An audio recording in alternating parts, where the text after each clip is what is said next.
Welcome to the UK Medical Freedom Alliance. We are the most recognised and respected organisation campaigning for your right to informed consent, bodily autonomy and medical choice. We are the voice of ethical medicine.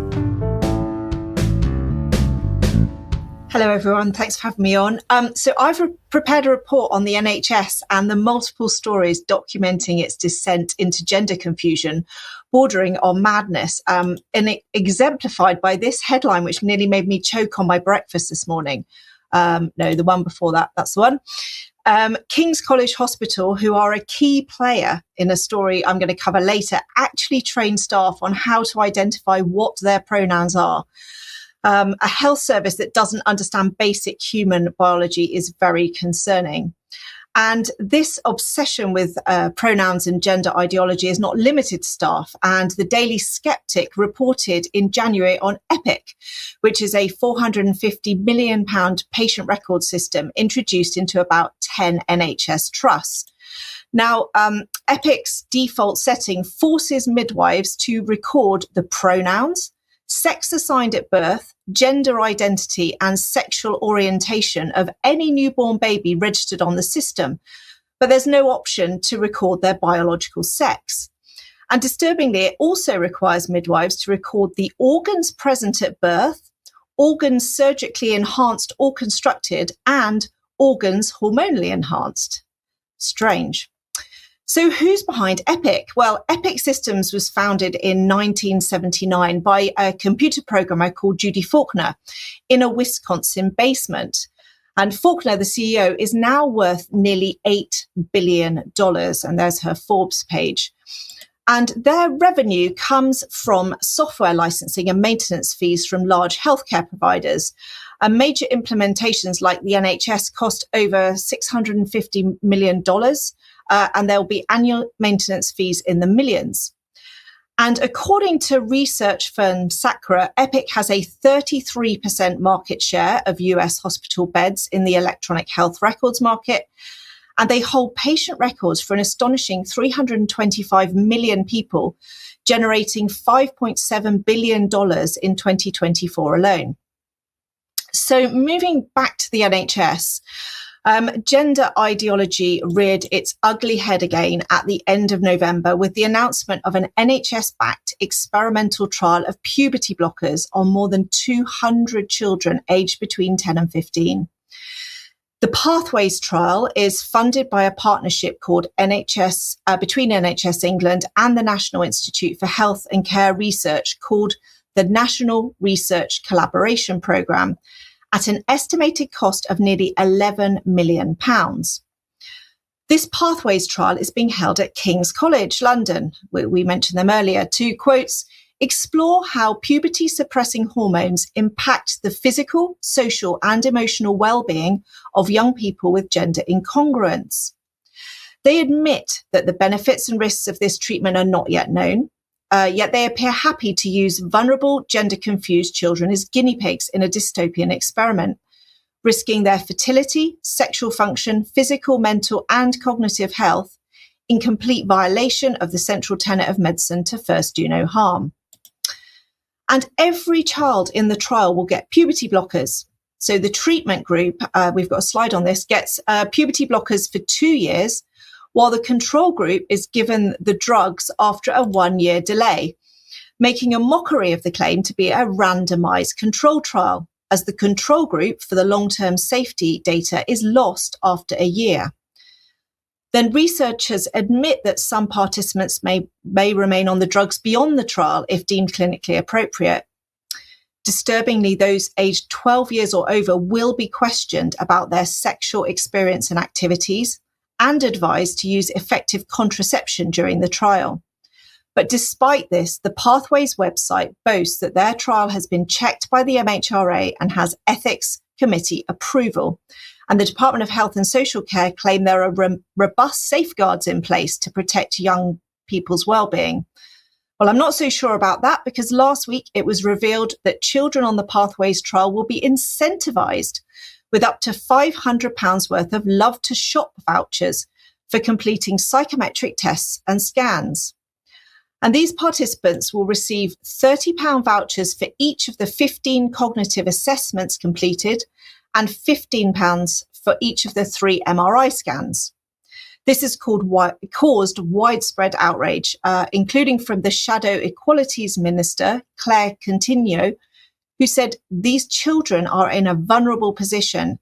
Adults should not be giving them vouchers in return for being experimented on.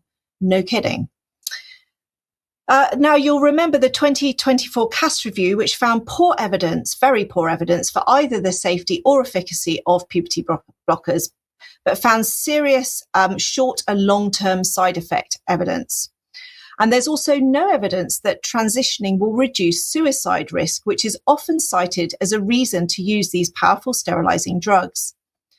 Dr. Cass ruled that gender-questioning children must be protected from irreversible and damaging medical or surgical treatment.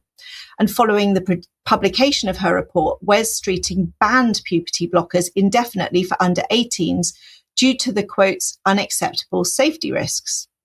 Unfortunately, but probably deliberately, Cass left a dangerous loophole, allowing children to receive puberty blockers if enrolled in a trial. And notably, Hilary Cass has welcomed the Pathways trial. And this loophole has been predictably exploited by gender ideologues to continue their Frankenstein agenda, which has been described in the media as state-sponsored child abuse. Public figures such as Kemi Badenoch and J.K. Rowling have called for the trial to be halted. And Health Secretary Wes Streeting admitted that parents of children in the trial cannot give proper informed consent for the use of drugs with such serious and irreversible side effects, which includes infertility and no evidence of benefit. So the public have joined in the fight back with a government petition to stop the trial reaching 142,000 signatures, which has secured a debate in Parliament on the 9th of March. Now, the government response deferred to the experts, citing the CAS review recommendation to establish a clinical trial. And then in December, a legal challenge to halt the Pathways trial began, spearheaded by the Bayswater Support Group, who represent 800 parents of gender-confused children, and supported by psychotherapist James Esses and former trans patient Kira Bell, who received puberty blockers and male hormones herself, but later regretted her transition and detransitioned. They sent a letter before action to the MHRA, who licensed the trial, and the Health Research Authority, who gave ethics approval, claiming that the ethical approval process had been seriously flawed and threatening a judicial review unless the trial was halted.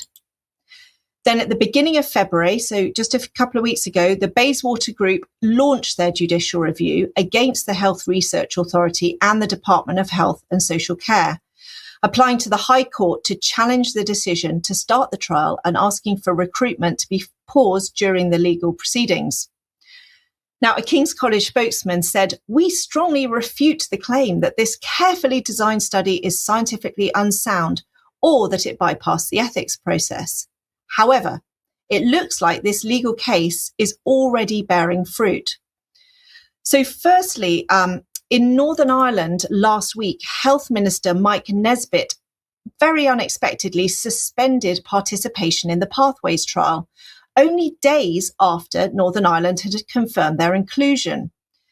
He cited the ongoing legal action, saying, "I think it is prudent to pause and wait on the results of the judicial review." And he came under intense fire from many, including First Minister Michelle O'Neill, who described his decision as disgraceful. But it turns out to have been a prescient action, as only days later we got this bombshell news which broke this weekend. On Friday, the 20th of February, the Department of Health and Social Care announced that the Pathways trial has been paused due to new concerns raised by the MHRA. And the MHRA's statement on the government website explains that they are taking a cautious approach, and due to new concerns around participant well-being, they will engage in scientific dialogue with the trial sponsor King's College. Then the plot thickened with a link on the MHR statement to this redacted confidential letter from the MHRA to King's, which is well worth a read. This slide has just got a few excerpts. Briefly, the MHRA referred to the public and professional interest in the trial, the significant and unquantified risk of long-term biological harm, including infertility, and the need to implement a minimum age restriction of 14 years. Remember, it was anything from 8 to 10 years. And they also list serious adverse effects that need to be monitored for, including bone thinning, vertebral or low velocity fractures, persistent vaginal bleeding, and reduced cognitive function. And just remember, these are healthy children we're talking about. And at the end of their letter, they also refer to the legal action, which must have put the wind up them. And this is a significant victory for the public. But this is the same MHRA who have still failed to respond or react to the horrific yellow card data of COVID vaccine injury and death. Why the deafening silence in that case? But it seems that this NHS gender insanity may have peaked with several recent significant victories. So after a long legal fight, the Darlington nurses finally won their employment tribunal against the County Durham and Darlington NHS Trust. The trust was ruled to have violated the nurse's dignity by allowing Rose Henderson, a biological male who identifies as a woman, to use the female changing room. And the tribunal concluded that while a transgender person has protections against discrimination and harassment, this does not translate into a positive right to use the female changing room. And they cited the 2025 Supreme Court ruling that according to the 2010 Equality Act, a woman is defined by her biological sex and not her identity. But it's just been revealed that, astonishingly, the Trust Chief Executive submitted a report to the board admitting that the Trust had spent £603,000 worth of taxpayers' money fighting this case. And then finally, last bit of good news, at the end of January, after 18-month battle, a nurse suspended by Epsom and St Heliers NHS Trust for misgendering a male patient in May 2024 was cleared by her trust disciplinary panel and reinstated to clinical duties. And we have a video of her telling her incredible story. Yes, I'm still traumatized with the situation. The fact that I could be facing suspension, my career coming to an end simply because I refused to refer to this patient as a female, as a she or miss.